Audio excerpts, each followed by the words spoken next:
नमो भगवते वासुदेवाय। कृष्णाय वासुदेवाय हरये परमात्मने प्रणतक्लेशनाशाय गोविन्दाय नमो नमः। नमः परमहंसास्वादितचरणकमलचिन्मकरन्दाय भक्तजनमानसनिवासाय श्रीरामचन्द्राय। वागीशायस्य वदने लक्ष्मीर्यस्य च वक्ष्यसि यस्यास्ते हृदये संवित् तं नृसिंहमहं भजे। गुरुर्ब्रह्मा गुरुर्विष्णुर्गुरुर्देवो महेश्वरः गुरुस्साक्षात् परब्रह्म तस्मै श्री गुरवे नमः। भगवत चरण कमलानुरागी सभी आत्मीय प्रिय प्रभु प्रेमीजन, गाजियाबाद से मेरे पितृतुल्य पूज्य पांडे जी, स्वाध्याय परिवार से जुड़े हुए सभी आदरणीय स्नेहीजन महानुभाव और विज्ञान के माध्यम से भगवत चर्चा की मंगलमयी यात्रा में सम्मिलित सभी स्नेहीजनों को मैं प्रणाम करता हूँ, वंदन करता हूँ, सबका अभिनंदन करता हूँ। प्रभु की मंगलमय कृपा से हम लोग श्रीमद् भगवत गीता के 14वें अध्याय का चिंतन कर रहे हैं, जिसका नाम है गुणत्रय विभाग योग। और उस प्रसंग में हम लोग 26वां जो श्लोक है, भगवान ने गुणातीत होने के लिए जो बात कही है और भक्ति का सहारा लेकर व्यक्ति कैसे गुणातीत अवस्था में पहुंच सकता है, इस बात को यहाँ भगवान कहते हैं।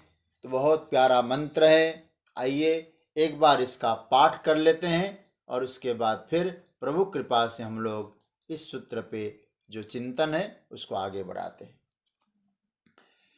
मां च यो व्यभिचारेण भक्ति योगेन सेवते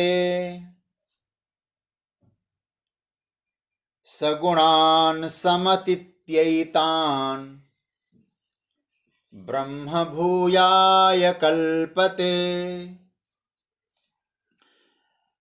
भगवान ने यहाँ बताया, मुझे अव्यभिचारी भक्ति योग से जो मेरा सेवन करता है वो गुणों को सहज रूप से पार करके ब्रह्म प्राप्ति के योग्य बन जाता है। ये भगवान ने यहाँ बात कही। और कल मैं विराम के प्रसंग में आपसे निवेदन कर रहा था, भक्ति का तात्पर्य है प्रभु को आत्मसात करना, सेवन करना, एक हो जाना, एक रूपता की स्थिति आ जाना। और मैंने कहा था कि मन भगवान में जाए या भगवान को मन में बसाए, दोनों ही एक स्थिति है। मतलब सीधी सी बात है, मन का जो विषय है वो भगवान बन जाए, मन का जो सब्जेक्ट है, विषय है, वो ठाकुर बन जाए। तो क्या बन जाएगा? मन ईश्वराकार हो जाए। और वो साधन भक्ति योग है। किसी प्रकार से भी हमारे यहाँ कहा गया है कि मन को ईश्वराकार बनाना चाहिए। श्रीमद् भागवत में देवर्षि नारद युधिष्ठिर जी को कहते हैं कि तस्मात् केनाप्युपायेन मनः कृष्णे निवेशयेत्। किसी भी उपाय से हो, भगवान में मन प्रवेश कर जाए अथवा मन में आकर ठाकुर जी बस जाए, यही तो भक्ति योग है। इतना तादात्म्य हो परमात्मा के साथ। तो महाराज कहने का अर्थ क्या हुआ? एन केनाप्युपायेन मनः कृष्णे निवेशयेत्। तो अब कभी कभी लगता है, वो कौन सा प्रसंग, बोले शिशुपाल ने भी मन को भगवान में लगाया, ध्यान देना, कंस ने भी लगाया था। कोई शत्रु भाव से लगाता है, कोई द्वेष भाव से लगाता है, लेकिन यहाँ भगवान कहते भैया मैं इस शिशुपाल वाली भक्ति नहीं कह रहा हूं, मैं कौन सी भक्ति कह रहा हूं, बस तुम तो भक्ति योग से लग जाओ। केनापी वाला मामला मुझे इतना अच्छा नहीं लगता है, या तो सीधा कह दूंगा भक्ति योगे न, भक्ति से युक्त होकर, केन की जगह भक्ति योगे न, मतलब सीधी सी बात है, भक्ति का मतलब प्रेम। तो प्रभु से प्यार करो, प्रभु से प्रेम करो, प्रभु को प्रेम दो। हम क्यों ठाकुर जी से जुड़े शत्रुता भाव से, क्यों कंस बने, क्यों शिशुपाल बने, क्यों रावण बने? भक्ति योग से ठाकुर जी का सेवन करो। भक्ति योग क्या है? परमात्मा को मन दो, इसी का नाम है भक्ति। मन भगवान को दो। एक है बहुत प्यारा प्रसंग है, श्लोक है बहुत अच्छा। बोले एक बार एक भक्त भगवान के मंदिर में गया और भगवान से कहता है कि महाराज आपके पास सब कुछ है लेकिन एक चीज नहीं है। बोले क्या नहीं है? बोले आपके पास मन नहीं है। भक्त की भावना है भाई, ऐसे उपनिषदों ने भी कहा अमना अप्राण।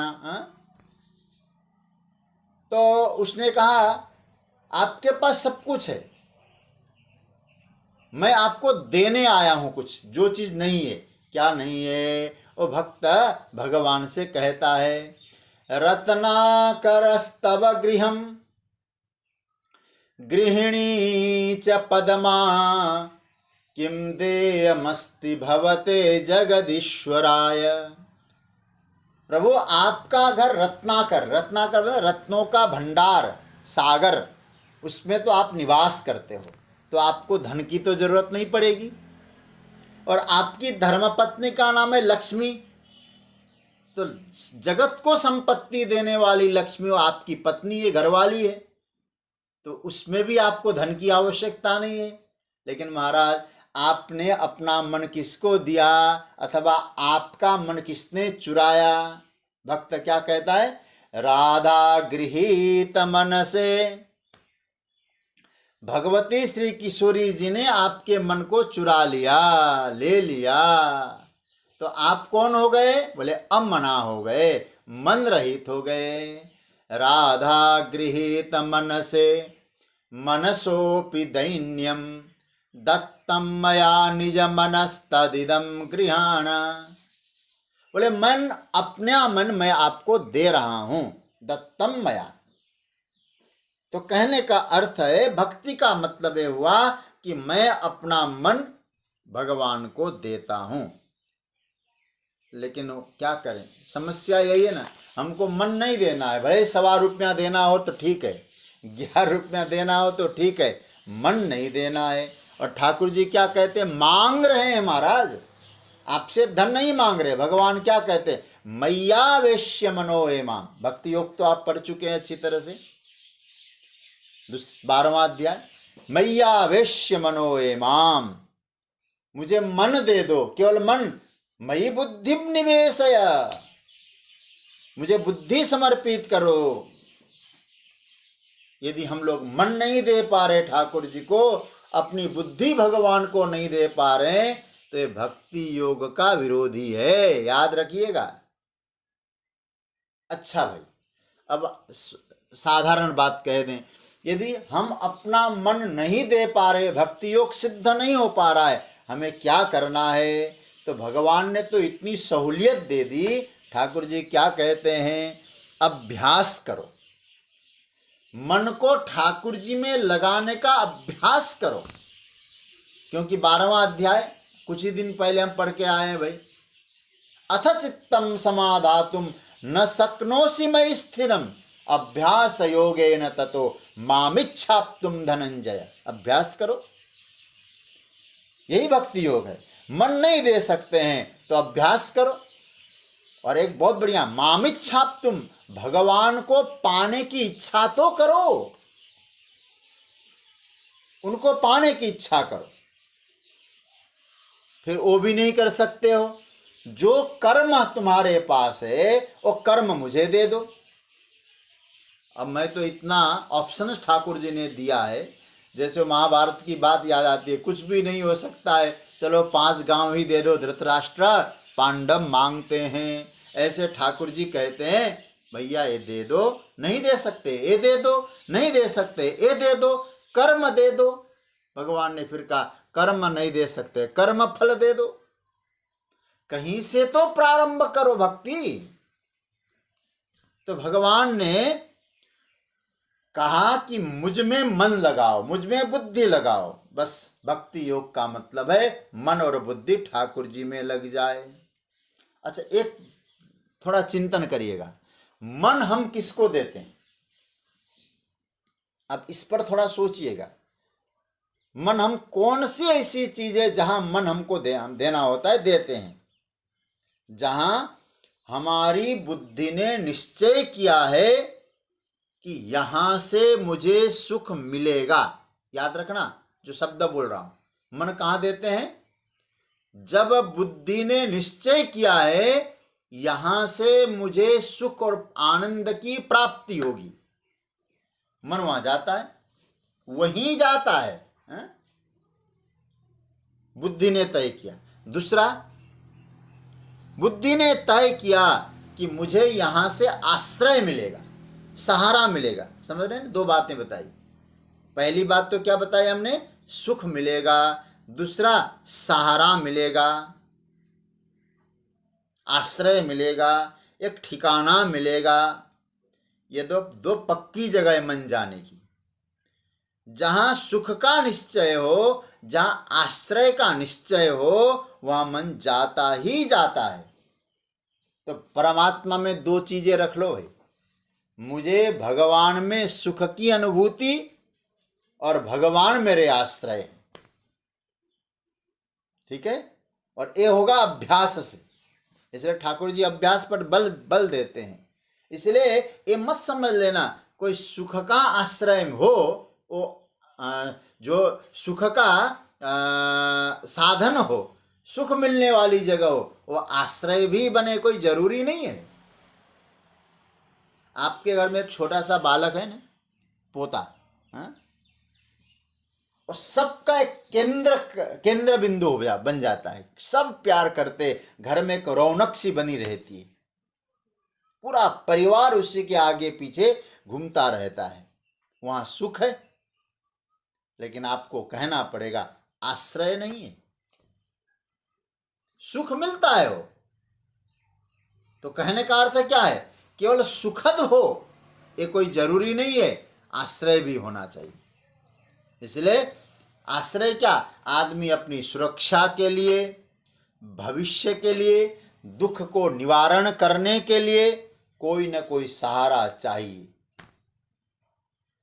और सहारा के बिना जीवन कोई जीवन है क्या? कोई सहारा जीवन में चाहिए।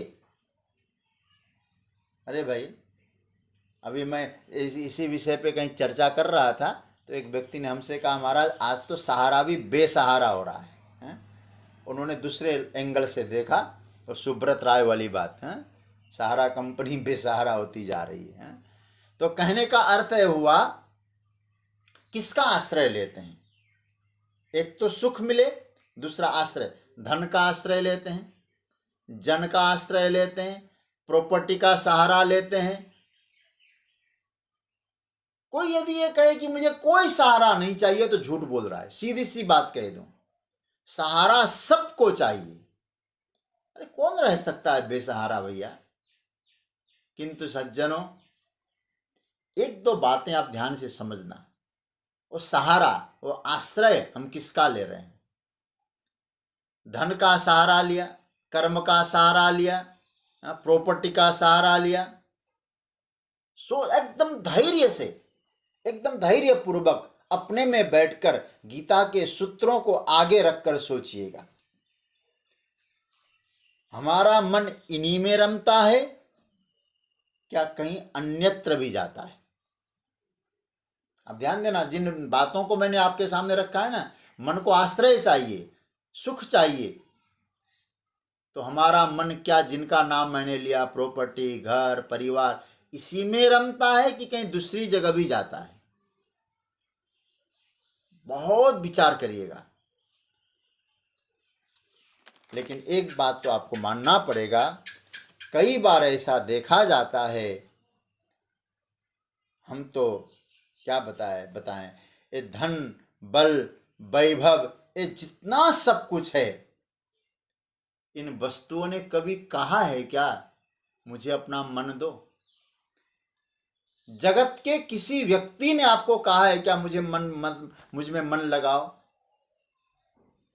हाँ, मांगा है तो केवल एक ने मांगा है, वो है परमात्मा।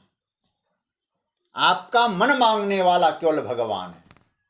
भक्ति का मतलब तन देना नहीं, धन देना नहीं, भक्ति का मतलब मन, और मन दिया तो सर्वस्व दिया आपने।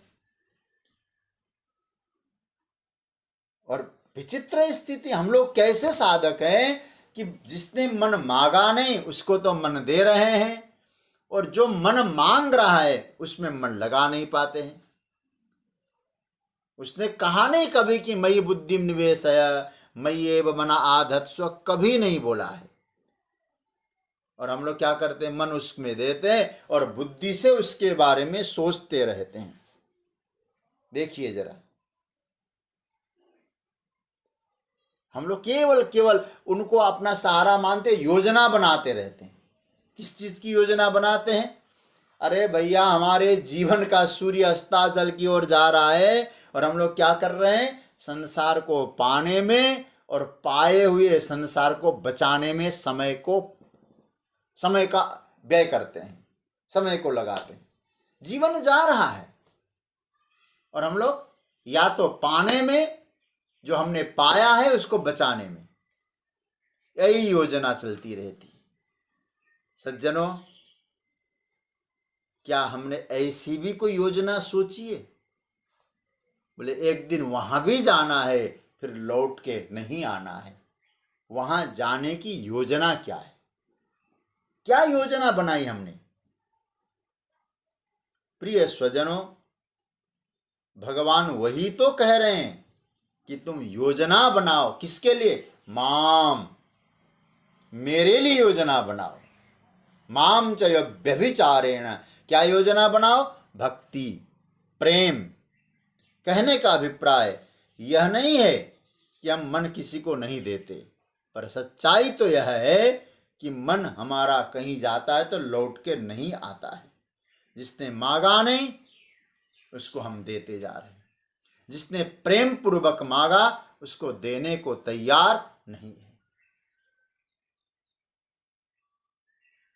योजना बनाइए, उस मन को परमात्मा से जोड़ने की योजना तो बना सकते हैं।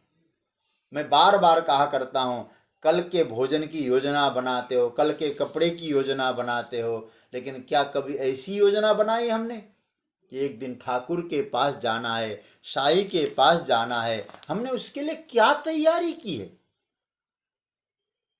और याद रखना, एक बार मन भगवान में लग जाए, उसका रिजल्ट जानते क्या है? मैं मानस का एक छोटा सा भाव आपके सामने रख लूं। जनक जी महाराज जब सुना उन्होंने दशरथ जी का देहावसान हो गया, तो जनक जी महाराज चित्रकूट की यात्रा करते हैं।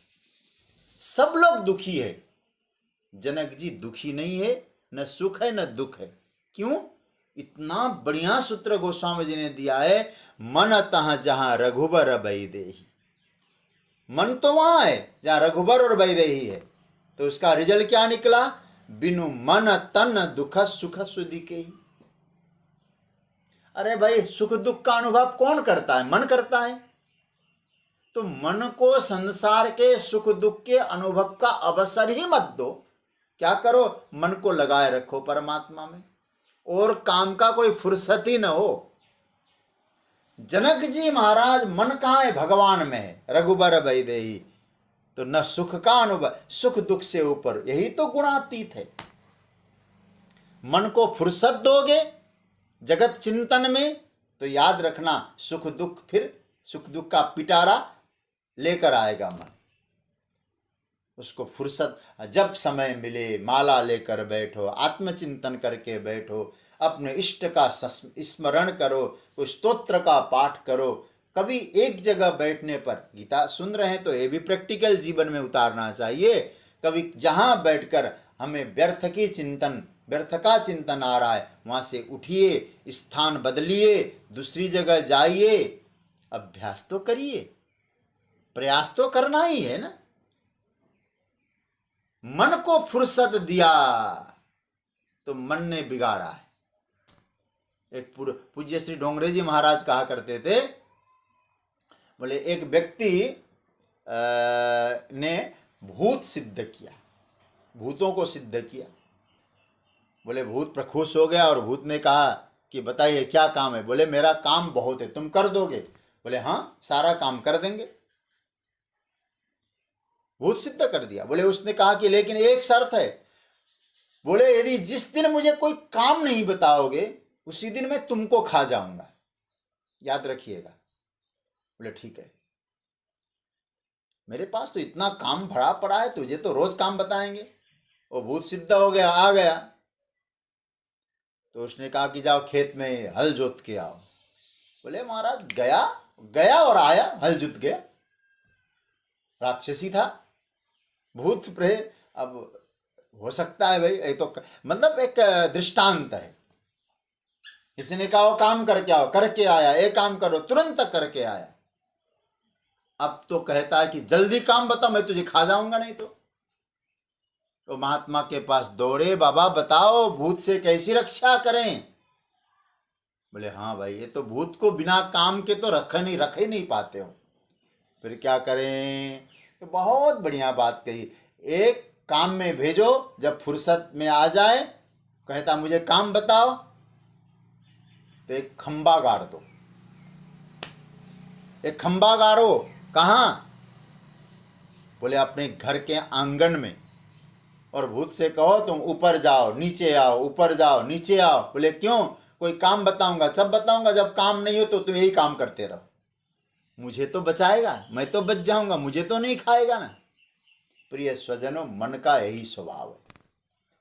मन को फुर्सत मिला तो आपको चंचल बना देगा, बेकार का चिंतन ला के देगा, या तो व्हाट्सएप और फेसबुक में खो देगा, कहीं बेकार की चीटिंग करने में चला जाएगा, व्यर्थ का निंदा स्तुति में चला जाएगा। इसलिए क्या करना? भगवत चिंतन से मन को फुर्सत ही मत दो। मन क्या होगा? भगवान में जाएगा, न सुख होगा न दुख होगा, क्योंकि भगवान में जाएगा तो ठाकुर जी पर विश्वास करो, भगवान ने मांगा है। मन दो, मुझे बुद्धि दो, जिसने मांगा उसको दीजिए। और एक बात मैं आपसे स्पष्ट कहना चाहता हूं, संसार ने कभी नहीं मांगा आपका मन, और संसार को मन देने की जरूरत ही नहीं है। फिर संसार ने क्या मांगा है? धन मांगा है। धन दो जगत को, धन से सेवा करो जगत की। जो लोग हैं आप जिनकी कर सकते हो सेवा करिए। धन से जगत की सेवा करें, मन प्रभु से जोड़ दें। बुरा मत मानिएगा, हम उल्टा करते हैं। धन खे तो भगवान को देंगे, क्या करेंगे? बोले ये करेंगे वो करेंगे। देखिए अपनी श्रद्धा है आप लोगों की, मैं ये नहीं कहूँगा। बोले आज हमने ठाकुर जी के लिए 8 लाख का फूल बंगला सजाया। भगवान ने कहा था फूल बंगला सजाओ, कभी नहीं मांगा आपसे धन। और पिटारा खोल दिया, महाराज क्या, अरे ढिंडोरा पीटने लगे, हमने इतना बड़ा फूल बंगला बनाया, ये किया वो किया। भगवान कहते तुम ये सब काम करो जो धन है, क्या करो? बोले गरीबों की सेवा करो, जिनको देना है ब्राह्मणों की सेवा करो, गौआयों की सेवा करो, अतिथियों का सत्कार करो, धन से जगत की सेवा करो। लेकिन भगवान कहते मन मुझे दो। मैं ये नहीं कह रहा हूँ कि धन ठाकुर जी को बिल्कुल मत दो, ठीक है, जहाँ आपकी आवश्यक जो है देने का मन है वो दे दो, लेकिन भगवान को धन से भी महत्वपूर्ण चीज है मैया वेश्य मनोए माम। कहीं प्रभु ने कहा हो मुझे धन दो, ऐसा कहीं आपको सूत्र नहीं मिलेगा। मन दो एक 10 बार कहा है, हजारों बार कहा है, तो मन भगवान को देना ही भक्ति योग है। मन परमात्मा को दीजिए। हम पूरी यात्रा उल्टी करते हैं। चर्चा चल रही थी, मन किसी न किसी को हम देते हैं। किसको देते हैं? जहां आश्रय हो, जहां से सुख मिलता हो। परमात्मा ही मेरा, परमात्मा का वर्ण करो, वर्ण में आश्रय, परमात्मा ही आश्रय है और वहीं से मुझे सुख मिलता है, ये अनुभव में आ जाए। इसलिए मैंने कल कहा था ना, जप करिए तो आनंद के लिए करिए। आनंद के लिए आपने जप किया ना, कल मैंने बोला था आपसे, तुष्टि भी मिली, पुष्टि भी मिली और भोजन करते समय पेट भी भर गया, क्षुधा की निवृत्ति भी हो गई। आजकल वो आता है ना मार्केट में, बोले 1 लो 2 फ्री। केवल स्वाद के लिए भजन करो, मन भरेगा, विषयासक्ति कम होगी, प्रभु का वर्ण करो। जिस दिन किसी साधक के मन में यह बात बैठ गई, जगत के सारे आश्रय कमजोर है, सारे सहारे कमजोर है, इन सहारों को तो खुद सहारा चाहिए। जगत के जितने सहारे हैं उनको तो खुद सहारा चाहिए। जगत के सारे सहारे बेसहारे हैं। कोई तन दुखी, कोई मन दुखी, कोई धन बिन रहत उदास, थोड़े थोड़े सब दुखी, सुखी श्याम के दास। गोस्वामी जी कितनी बढ़िया बात कहते मानस में, सुखी मीन जहां नीर अगाधा, जिमि हरि शरण न एक बाधा। मछली सुखी है जल में और हम लोग जीवन भर छक्का पंजा करते रहे, गणित लगाते रहे, जोर घटाव करते रहे। जीवन की यात्रा धीरे धीरे करते करते अस्ताचल की ओर जा रही है, उधर विचार नहीं आता। फिर क्या होता है? जीवन में तनाव, अवसाद, डिप्रेस। क्या करें? भगवान कहते मुझ पर भरोसा करो, मय्येवा मना आधत्स माम च व्यभिचारेण भक्ति योगेन सेवते। भक्ति का मतलब प्रभु में मन लगाओ। फेंक दो महाराज अपनी टोकरी। टोकरी का मैं इसीलिए कह रहा हूं, कोई बोझा लेके चल रहा हो ना, छोड़ दो। क्यों छोड़ दो? अरे भाई, मैंने कई बार कहा है, शायद ट्रेन में कोई व्यक्ति बैठ के जा रहा है और ट्रेन में बैठा हुआ आदमी एक टोकरी को अपने सर पे रखा था। किसी ने कहा भैया कर क्या रहो? बोले सारा बोझा ट्रेन पे दें, अच्छा नहीं लगता, इसलिए कुछ बोझा स्वयं पर भी ले लें। तो दूसरे ने कहा महा मूर्खा, अरे भाई तेरा बोझा जब ट्रेन उठा रहा है, एक गठरी का बोझा भी तो ट्रेन ही उठाएगा। फेंक दो महाराज, बस सब कुछ उसके सहारे छोड़। फेंकने का मतलब उसके सहारे पर अपने आप को समर्पित कर दो। एक किसी कवि ने बहुत अच्छा लिखा है, सागर की लहरों पे फेंक दी अपनी नाव है, सागर की लहरों पे छोड़ दी अपनी नाव है, सागर के लहरों पे छोड़ दी अपनी पतवार है। जब सागर के लहरों को भी तेरा ही सहारा है, तो फिर क्या मजेदार है और क्या किनारा है। प्रिय स्वजनों, भक्ति का अर्थ है पूर्ण भरोसा परमात्मा पर। पूर्ण भरोसा। और भरोसा कब आता है? जब ये भाव आएगा कि यहाँ से सारा सुख का स्रोत यही है और मेरा सहारा भी यही है, सुख भी वहीं से है, सहारा भी वहीं से है। जिस दिन ये भाव आ जाएगा तो ये समझ लीजिएगा, फिर आपको कोई दिक्कत नहीं होगी परमात्मा में मन लगाने का। मन लगाना नहीं पड़ता, मन लग जाता है। बुद्धि लगानी नहीं पड़ती, बुद्धि लग जाती है। लेकिन क्या कभी ऐसा विचार आया कि परमात्मा के नाम में सुख है, भगवान की भक्ति में सुख है, भगवान ही मेरे आश्रय है? ये आप 2 सूत्र पकड़ के रखना। भगवान की सेवा में संपूर्ण सुखों का स्रोत है, ये सिद्धांत को बनाए रखिएगा। और भगवान ही मेरा आश्रय है, जगत का भी आश्रय है।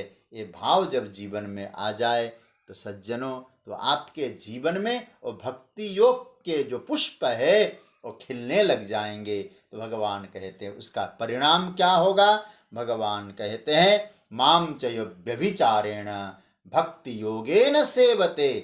सेवन करो, भक्ति योग से समर्पित हो जाओ मुझ में, सगुणान समतीत्यैतान ब्रह्म भूयाय कल्पते। इस भाव से भी तुम गुणातीत बन सकते हो।